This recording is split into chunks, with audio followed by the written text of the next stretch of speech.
Hello दोस्तों, good morning. स्वागत है फिर से आप सभी का Mishra ji technical YouTube channel में। दोस्तों आज है 19 सितंबर और आज की इस वीडियो में हम लोग बात करने वाले हैं आज के दिन के सभी इंपॉर्टेंट करंट अफेयर के क्वेश्चंस के बारे में। पूरी वीडियो ध्यान से देखिएगा, पूरी वीडियो डिटेल में आपको समझाई गई है। अगर वीडियो पसंद आए तो वीडियो को लाइक और शेयर कर दीजिएगा। चलिए बात करते हैं लास्ट डे के क्वेश्चन की। लास्ट डे का हमारा पहला क्वेश्चन था, अगला थॉमस कप और उबेर कप कहाँ पर आयोजित किया जाना है। तो ये दोस्तों 2021 में डेनमार्क में आयोजित किया जाना है। कब होगा? 2021 में, क्योंकि इस बार होना था लेकिन ये टाल दिया गया है। अगला, हाल ही में इंदिरा रसोई योजना किस राज्य ने शुरू की? तो राजस्थान सरकार ने इसे शुरू किया था। इन दोनों क्वेश्चन के बारे में जिन लोगों ने करेक्ट और डिटेल में आंसर किया है, ऐसे टॉप 15 लोगों के नाम मैं आपको वीडियो के एंड में बताऊंगा। चलिए बात करते हैं आज के दिन के पहले क्वेश्चन की। तो पहला क्वेश्चन है हमारा, ऑल इंडिया हैप्पीनेस रिपोर्ट 2020 में शीर्ष पर कौन सा राज्य है? तो दोस्तों अभी हाल ही में ऑल इंडिया हैप्पीनेस रिपोर्ट जारी की गई है और सबसे बड़ी बात यह है कि पहली बार ऐसा है जब सभी राज्यों और सभी केंद्र शासित प्रदेशों को कवर किया गया है इस लिस्ट में, इस रिपोर्ट में। बेसिकली ये एक स्टडी पर आधारित है और इस स्टडी को किया है प्रोफेसर राजेश के पिलानिया ने। किसने? प्रोफेसर राजेश के पिलानिया ने। इनके द्वारा मार्च और जुलाई 2020 के बीच में ये लगभग 17,000 लोगों पर सर्वे करके रिपोर्ट तैयार की गई है। तो इसी रिपोर्ट को ये जारी किया गया है। अब देखिए इसमें मिजोरम है दोस्तों फर्स्ट पर, सेकंड पर है पंजाब, लेकिन थर्ड पर है अंडमान और निकोबार द्वीप समूह। क्लियर है? तो ये तो हो गया टॉप 3। अब देखिए इसमें कई कैटेगरियां भी शामिल की गई है क्योंकि रिपोर्ट लंबी है। अब इस रिपोर्ट में कई प्रकार की कैटेगरियां हैं, जैसे बड़े राज्यों की अलग लिस्ट निकाली गई है। बड़े राज्यों की लिस्ट में बात की जाए तो फर्स्ट पर पंजाब है, सेकंड पर गुजरात है और थर्ड पर है तेलंगाना। और वहीं छोटे छोटे राज्यों की अगर बात की जाए तो छोटे राज्यों की लिस्ट में फर्स्ट पर मिजोरम है जो कि ओवरऑल में भी है, सेकंड पर सिक्किम है, थर्ड पर है अरुणाचल प्रदेश। और केंद्र शासित प्रदेशों की भी लिस्ट जारी की गई है। केंद्र शासित प्रदेशों में अंडमान निकोबार द्वीप समूह है टॉप पर, सेकंड पर है दोस्तों पुडुचेरी और थर्ड पर है लक्षद्वीप। अब सबसे खराब कौन है? यानी ये तो हैप्पीनेस रिपोर्ट है जिसमें हैप्पीनेस ज़्यादा है, जहाँ पर सबसे खराब हैप्पीनेस कहाँ पर है? तो सबसे बुरा प्रभाव दोस्तों महाराष्ट्र, दिल्ली और हरियाणा पर पड़ा है। ये हैं टॉप 3 सबसे खराब कंडीशन पर। क्लियर है? नेक्स्ट है, IMD द्वारा जारी ग्लोबल स्मार्ट सिटी इंडेक्स 2020 में शीर्ष पर कौन है? अब दोस्तों IMD ने ये रिपोर्ट जारी की है, एक इंडेक्स जारी किया है ग्लोबल स्मार्ट सिटी इंडेक्स, और इसमें टॉप पर है दोस्तों सिंगापुर। कौन है? टॉप पर है सिंगापुर, सेकंड पर है हेलसिंकी और थर्ड पर है ज्यूरिख। ये 3 सिटीज़ हैं टॉप 3 सिटीज़। ठीक है, ग्लोबल स्मार्ट सिटी इंडेक्स 2020 में किसने जारी किया? IMD ने। IMD ने दोस्तों Singapore university for technology and design के साथ मिल करके किया है ये इंडेक्स जारी। IMD का फुल फॉर्म होता है इंस्टीट्यूट फॉर मैनेजमेंट डेवलपमेंट। अब ये तो दुनिया के टॉप 3 सिटीज़ हो गई। इंडिया की टॉप 3 कौन सी सिटीज़ हैं जो यहाँ पर इस रैंक में शामिल हैं? क्योंकि टोटल 109 शहर दोस्तों इस लिस्ट में जारी किए गए हैं, इंडेक्स में जारी किए गए हैं। भारत में दोस्तों टॉप पर है हैदराबाद। हैदराबाद की ओवरऑल रैंक है 85वीं। ठीक है, लेकिन भारत की तरफ से ये टॉप पर है। भारत की तरफ से सेकंड पर है दिल्ली और दिल्ली की ओवरऑल रैंक है 86वीं, हैदराबाद के जस्ट बगल। उसके बाद दोस्तों मुंबई है तीसरे नंबर पर भारत में, ओवरऑल है इसकी रैंक 93। क्लियर? तो ये हो गई हम लोग की ये पूरी की पूरी इंडेक्स की रिपोर्ट। अब बात करते हैं कुछ पुराने इंडेक्स जो जारी किए गए हैं, क्योंकि अभी आप देख रहे हैं पिछले दिनों में कई इंडेक्स और रैंकिंग से रिलेटेड क्वेश्चन आए हैं। एक तो आया था ह्यूमन कैपिटल इंडेक्स, अभी हाल ही में जारी किया था वर्ल्ड बैंक ने। इसमें भारत की पोजीशन थी 116वीं, इसको याद रखना है। ग्लोबल इनोवेशन इंडेक्स जारी किया गया था जिसमें भारत 48वें स्थान पर है। ठीक है, 48वें स्थान पर है। इसके बाद ग्लोबल इकोनॉमिक फ्रीडम इंडेक्स जारी किया गया है जिसमें भारत है 105वें स्थान पर। ये 3 इंपॉर्टेंट इंडेक्स आपको याद रखना है इसी के साथ। नेक्स्ट बात करते हैं, अगला है सतत विकास लक्ष्यों के लिए सॉवरेन फंड जारी करने वाला दुनिया का पहला देश कौन बना? तो वो बन गया है दोस्तों मैक्सिको। सतत विकास लक्ष्यों के लिए सॉवरेन बॉन्ड इसने जारी किया है और सॉवरेन बॉन्ड जारी करने वाला ये दुनिया का पहला देश बन गया है। किसके लिए? सतत विकास लक्ष्यों के लिए। इस बॉन्ड के जरिए दोस्तों मैक्सिको ने 750 मिलियन यूरो, कितना? 750 मिलियन यूरो इसने कलेक्ट किया है, इकट्ठा किया है इस बॉन्ड के थ्रू। ठीक है, अगर हम लोग डॉलर में बात करें तो ये होता है लगभग 890 मिलियन डॉलर इसने कलेक्ट किया है। अब देखिए इस बॉन्ड को ये 2027 में इस बॉन्ड की मैच्योरिटी होगी। ठीक है, ये बॉन्ड जो है 2027 में मैच्योर होगा और वो भी 1.603% के इंटरेस्ट से। ठीक है, इतना इंटरेस्ट जुड़ता रहेगा। तो इस परसेंटेज के इंटरेस्ट से ये मैच्योर होगा। अब यहाँ पर ध्यान देने वाली बात ये है दोस्तों, इस बॉन्ड से मैक्सिको का फ़ायदा क्या होगा। तो मैक्सिको को दोस्तों 3 फायदे होंगे इस बॉन्ड को कलेक्ट करने से। कौन कौन सा? सबसे पहले कि वहाँ की जो बजट है, पारदर्शिता है बजट की, उसको और ज़्यादा मजबूती मिल सकेगी।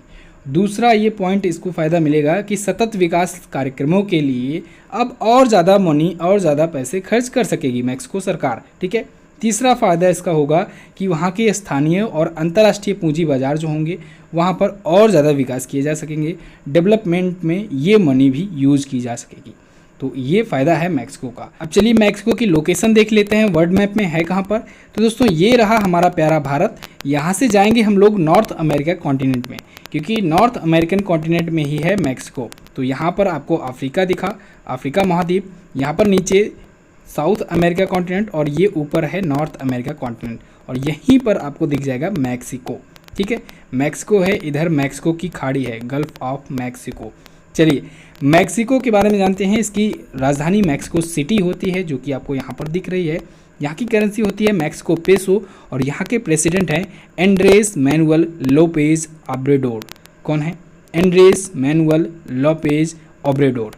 नेक्स्ट बात करते हैं। अगला है, निम्न में से कौन सा दिवस 18 सितंबर को मनाया जाता है। तो दोस्तों 18 सितंबर को विश्व बांस दिवस और विश्व जल निगरानी दिवस मनाया जाता है। यानी उपरोक्त तो दोनों ऑप्शन बिल्कुल आपका करेक्ट होगा। अब देखिए दोस्तों, दोनों क्वेश्चन इंपॉर्टेंट डेट से ही रिलेटेड थे, तो इसके लिए अलग अलग क्वेश्चन बनाने का कोई मतलब था नहीं। कुछ लोग कमेंट करते हैं, कहते हैं कि आप कम क्वेश्चन देते हो, 10 क्वेश्चन या फिर 12 क्वेश्चन ही देते हो। अदर चैनल पर 12 से 15 क्वेश्चन दिए जाते हैं। देखिए तो आप डेली में टॉप 100 न्यूज़ भी देख सकते हो, तो वो तो 100 न्यूज़ होती हैं, लेकिन उसमें से एग्ज़ाम में कौन सा पूछा जाना होता है, या आपके लिए कौन सा इंपॉर्टेंट है, ये मायने रखता है। तो इन जो 12 से 15 क्वेश्चंस होते हैं, उसमें आप लोग ये जब भी क्वेश्चन आए आपके सामने, सिंपल सा एक बार अपने आप से क्वेश्चन पूछ लिया करो कि क्या ये क्वेश्चन हमारे लिए इंपॉर्टेंट है, क्या ये क्वेश्चन हमसे पूछा जा सकता है एग्ज़ाम में। बस आपको अपने आप जवाब मिल जाएगा कि आपको 10 क्वेश्चन पढ़ना चाहिए या फिर 15 क्वेश्चन या 18 क्वेश्चन पढ़ने चाहिए। अब आई थिंक आप लोग इस चीज़ के लिए कमेंट नहीं करोगे। तो विश्व बांस दिवस के बारे में बात करते हैं। बांस के बारे में दोस्तों जागरूकता फैलाने के लिए, विश्व भर में जागरूकता फैलाने के लिए वर्ल्ड लेवल पर ये मनाया जाता है। अच्छा, बांस जो होता है, बम्बू, ये दुनिया की सबसे लंबी घास है। इसे भी याद रखिएगा, दुनिया की सबसे लंबी घास बांस है। ये भी पूछा गया है एग्जाम में क्वेश्चन। इस बार का दोस्तों ये 11वां संस्करण था, यानी 11वीं बार ये मनाया गया। इसको मनाए जाने की घोषणा हुई थी 2009 में। 2009 में 8वीं वर्ल्ड बम्बू कांग्रेस थी, उसी में इसका अनाउंसमेंट किया गया कि अब से ये मनाया जाएगा, वर्ल्ड बम्बू डे, ठीक है। अब देखिए, ये हो गया पहला डेट। इसकी थीम भी याद कर लीजिए, इस बार की थीम है बम्बू नाव। क्या है? बम्बू नाव है इसकी थीम। अगला इंपॉर्टेंट डेट की बात करते हैं, विश्व जल निगरानी दिवस, वर्ल्ड वाटर मॉनिटरिंग डे। तो इसको भी दोस्तों दुनिया भर में जल की निगरानी और जल संसाधनों की सुरक्षा में लोगों को जागरूक करने के लिए, साथ ही साथ लोगों को भी इसमें भागीदार बनाने के लिए, लोगों की भागीदारी बढ़ाने के लिए, क्योंकि जिससे वो लोग भी जल की, पानी की बचत कर सकें, पानी की सुरक्षा कर सकें, जल संसाधनों की सुरक्षा कर सकें। इस वजह से ये मनाया जाता है विश्व स्तर पर, यानी वर्ल्ड लेवल पर। इसकी 2020 की थीम है दोस्तों सॉल्व वाटर। क्या है? सॉल्व वाटर है इसकी 2020 की थीम। क्लियर है? दोनों क्वेश्चन इंपॉर्टेंट है, याद रखिएगा। नेक्स्ट बात करते हैं, हाल ही में लोकसभा में कृषि क्षेत्र के लिए कौन सा विधेयक पारित किया गया। तो जैसा कि दोस्तों मैंने आपको कल ही हिंट दिया था कि इस पर अलग से क्वेश्चन बनना ज़रूरी है, क्योंकि ये जो क्वेश्चन होता है ये आपके वीकली करंट अफेयर में भी जाता है, मंथली करंट अफेयर में भी जाता है और क्विज वगैरह में भी जाता है। तो इस वजह से अगर ये अलग से क्वेश्चन रहेगा, हालांकि इसके बारे में एक्सप्लेन तो मैंने कल ही कर दिया था, लेकिन अगर ये अलग से क्वेश्चन रहेगा तो आपके रिवीजन के लिए ये बेनिफिशियल होगा, क्योंकि जब मैं आपको PDF वगैरह प्रोवाइड करूँगा तो फिर आप उसे स्टोर कर पाओगे। तो ध्यान से समझिएगा, कल भी मैंने आपको बताया था लोकसभा में 2 बिल किसानों से रिलेटेड में इसमें पारित किए गए हैं। एक्चुअली में 3 है ये, अभी क्या है समझाऊंगा मैं। सबसे पहले ऑप्शंस के अकॉर्डिंग देखते हैं, कृषि उत्पाद व्यापार और वाणिज्य संवर्धन और सुविधा विधेयक 2020। दूसरा, मूल्य आश्वासन और कृषि सेवाओं पर किसान सशक्तिकरण विधेयक 2020। ठीक है, तो इन दोनों को पारित किया गया सभा में, ये बिल सक्सेसफुली पास हो गया है। अब इन दोनों बिल को एक एक करके समझते हैं।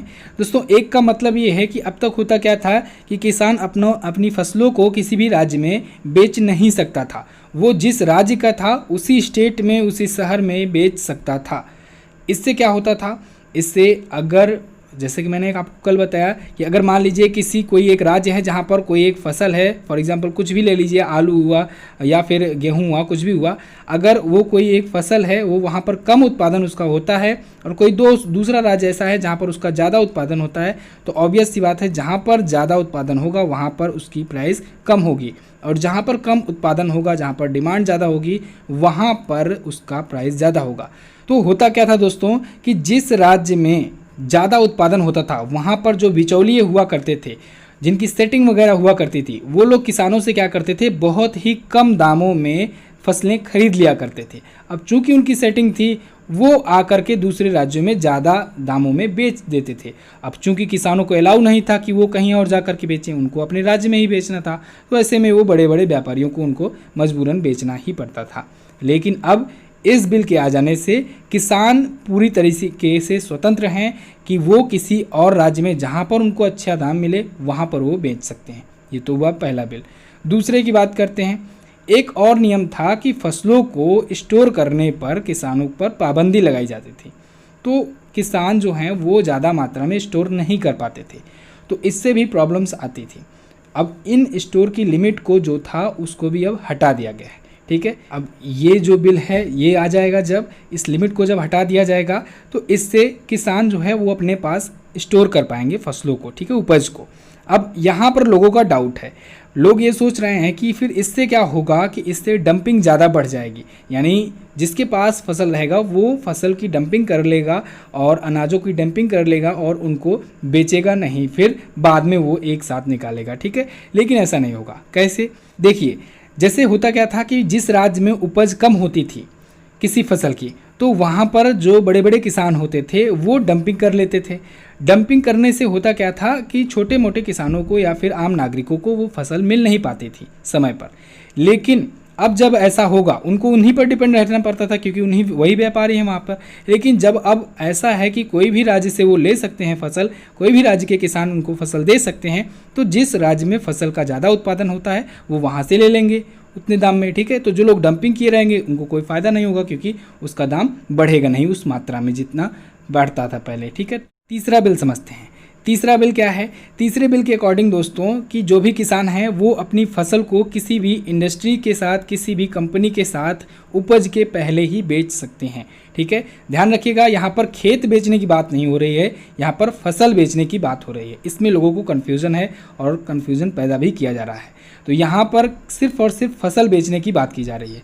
इसमें होगा क्या इससे कि किसान जो होंगे वो फसल की पैदावार के पहले ही, यानी कि बुआई के दौरान या बुआई के पहले ही वो फसल बेच सकेंगे, उनको उनका दाम दे दिया जाएगा। फिर वो कंपनी की जिम्मेदारी होगी कि वहाँ पर अपनी टेक्नोलॉजी यूज़ करके या फिर अपने खाद्य वगैरह यूज़ करके वहाँ पर फसल का उपज करें, उत्पादन करें।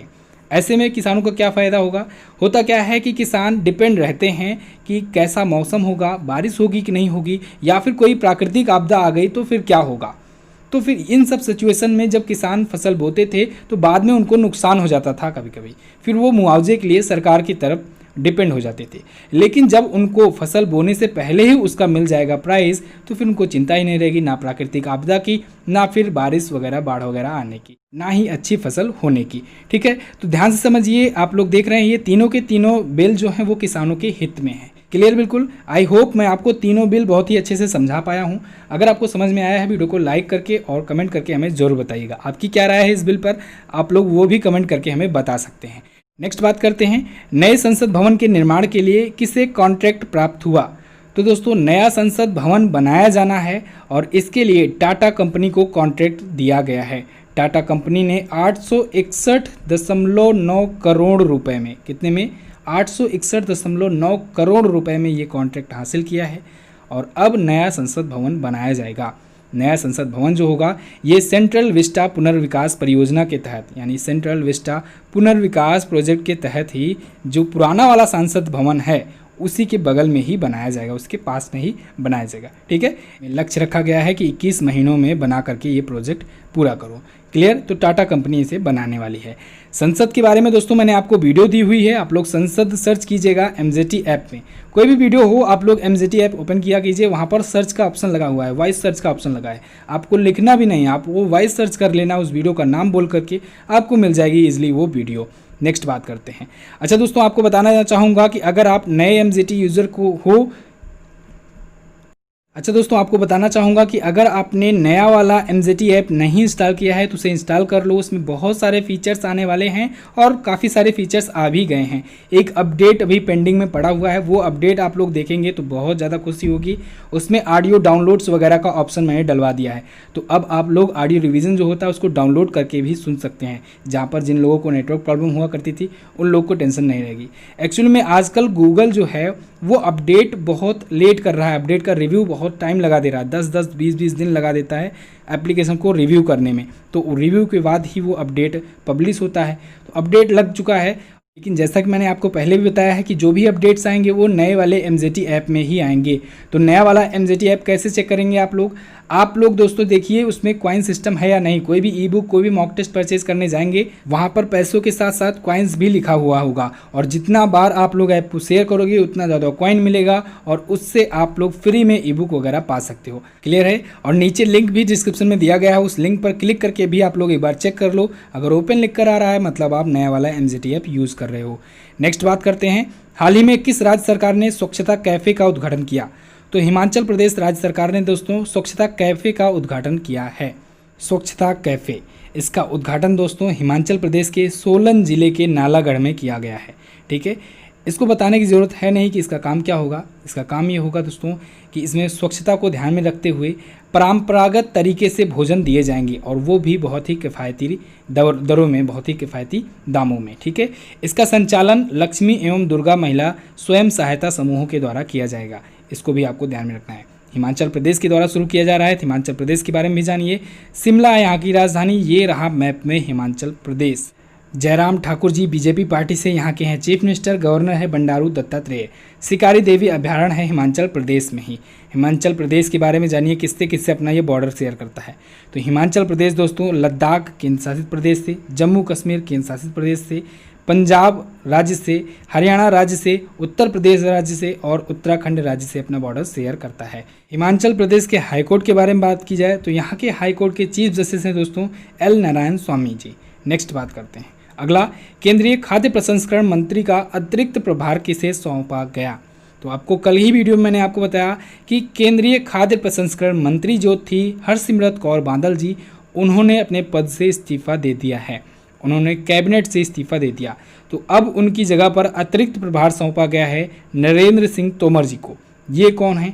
ये दोस्तों केंद्रीय कृषि एवं किसान कल्याण मंत्रालय के मंत्री हैं, और इनको अब केंद्रीय खाद्य प्रसंस्करण मंत्री का भी एक्स्ट्रा चार्ज दिया गया है। क्लियर? नेक्स्ट बात करते हैं, अगला, हाल ही में किस राज्य सरकार ने आर्थिक स्पंदन ऋण वितरण कार्यक्रम शुरू किया? तो अभी हाल ही में कर्नाटक राज्य सरकार ने दोस्तों आर्थिक स्पंदन ऋण वितरण कार्यक्रम शुरू किया। ये बेसिकली एक लोन डिस्ट्रीब्यूशन प्रोग्राम है। इसके तहत होगा ये कि कर्नाटक राज्य सरकार जो है दोस्तों वो टोटल 39,300 करोड़, कितने का? 39,300 करोड़ का लोन बांटेगा। ठीक है, कर्नाटक सरकार के द्वारा इतना लोन बांटा जाएगा। अब इस प्रोग्राम के तहत इसको दो भागों में बांटा जाएगा, एक कृषि क्षेत्र में, एक गैर कृषि क्षेत्र में। अब कृषि क्षेत्र में जो अमाउंट बांटा जाना है लोन के रूप में, ध्यान रखिएगा, बांटा जाएगा लेकिन मुफ्त में नहीं, लोन के रूप में। लोन यानी कि दोबारा चुकाना पड़ेगा, ऋण होगा ये। ठीक है, तो जो कृषि क्षेत्र में दिया जाएगा वो 15,300 करोड़ होगा। 15,300 करोड़ का ऋण का लोन दिया जाएगा कृषि क्षेत्र में, और गैर कृषि क्षेत्र में 24,000 करोड़ का 24,000 करोड़ का लोन गैर कृषि क्षेत्र में बांटा जाएगा। किसके द्वारा? कर्नाटक राज्य सरकार के द्वारा। कर्नाटक भी देख लेते हैं मैप में, ये रहा कर्नाटक। बेंगलुरु यहाँ की राजधानी है, electronic city. BS Yediyurappa BJP party से यहाँ के हैं चीफ मिनिस्टर। वजुभाई वाला यहाँ के हैं गवर्नर। बांदीपुर नेशनल पार्क और नागरहोल नेशनल पार्क है कर्नाटक में ही। अच्छा, कर्नाटक में है दोस्तों गरसोप्पा या जोग जलप्रपात, जिसे हम लोग महात्मा गांधी सेतु भी कहते हैं, इसे भी याद रखना है। किससे किससे अपना बॉर्डर शेयर करता है कर्नाटक? तो कर्नाटक अपना बॉर्डर गोवा से, महाराष्ट्र से, तेलंगाना, आंध्र प्रदेश, तमिलनाडु और केरला से शेयर करता है। क्लियर? कर्नाटक हाईकोर्ट के बारे में जानिए। कर्नाटक हाईकोर्ट के चीफ जस्टिस हैं दोस्तों अभय श्रीनिवास ओका। कौन है? अभय श्रीनिवास ओका जी। अच्छा दोस्तों, एक सूचना देनी थी आपको, नहीं तो बाद में कहोगे बताए नहीं। तीसरा टेस्ट शुरू होगा संडे को। ठीक है, संडे को तैयार रहिए, आज एक दिन का मौका मैंने दिया है।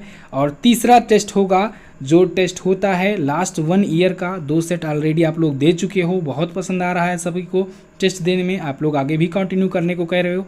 इस वजह से मैंने डिसीजन लिया है कि अब से हर संडे को आपके लिए लास्ट 1 ईयर का करंट अफेयर का एक टेस्ट लिया जाएगा। कहाँ पर? MJT ऐप पर।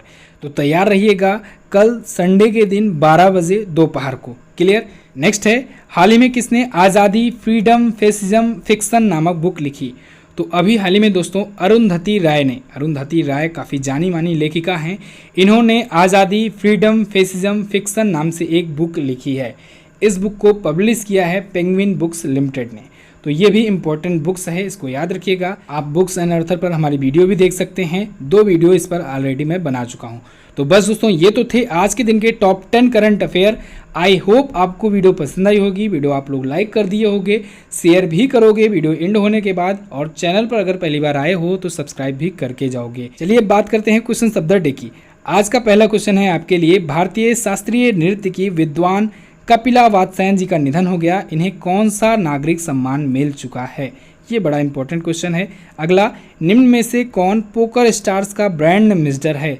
दोनों क्वेश्चंस के बारे में आपको जो पता हो डिटेल में जरूर आंसर कीजिएगा। वीडियो आप देख लिए हो तो जाओ जल्दी से MJT ऐप पर इसकी क्विज भी सॉल्व कर लो। दोस्तों ऑडियो रिवीजन भी आप लोग कर लिया करो, डेली 5 मिनट का ऑडियो रिवीजन होता है, तो आप लोग 5 मिनटों में समय निकाल करके शाम को ऑडियो रिवीजन कर लिया करो। ऑडियो रिवीजन से आपका बहुत ही बेहतर तरीके से रिवीजन हो जाएगा। आप बैकग्राउंड में प्ले करके कोई भी काम करते समय ऑडियो रिवीजन कर सकते हो। चलिए बात करते हैं उन लोगों के नाम की जो लोग कल की वीडियो में करेक्ट और डिटेल में आंसर किए थे। तो ऐसे टॉप 15 लोगों में हैं अमित चौधरी, रेखा बुनकर, कॉमिक कॉपी, श्रेया गुप्ता, जयप्रकाश, मनु पांडे, अमृत कुमार, शिल्पी ठाकुर, श्यामशेर कुमार, रविशंकर, रमजान खान, नरेंद्र मीना, नेहा जायसवाल, सुमन सैनी और राहुल कुमार। इतने लोगों ने करेक्ट और डिटेल में आंसर किया है। आप लोग भी डिटेल में आंसर किया करो। मिलते हैं दोस्तों नेक्स्ट वीडियो में, तब तक के लिए नमस्कार, जय हिंद, वंदे मातरम।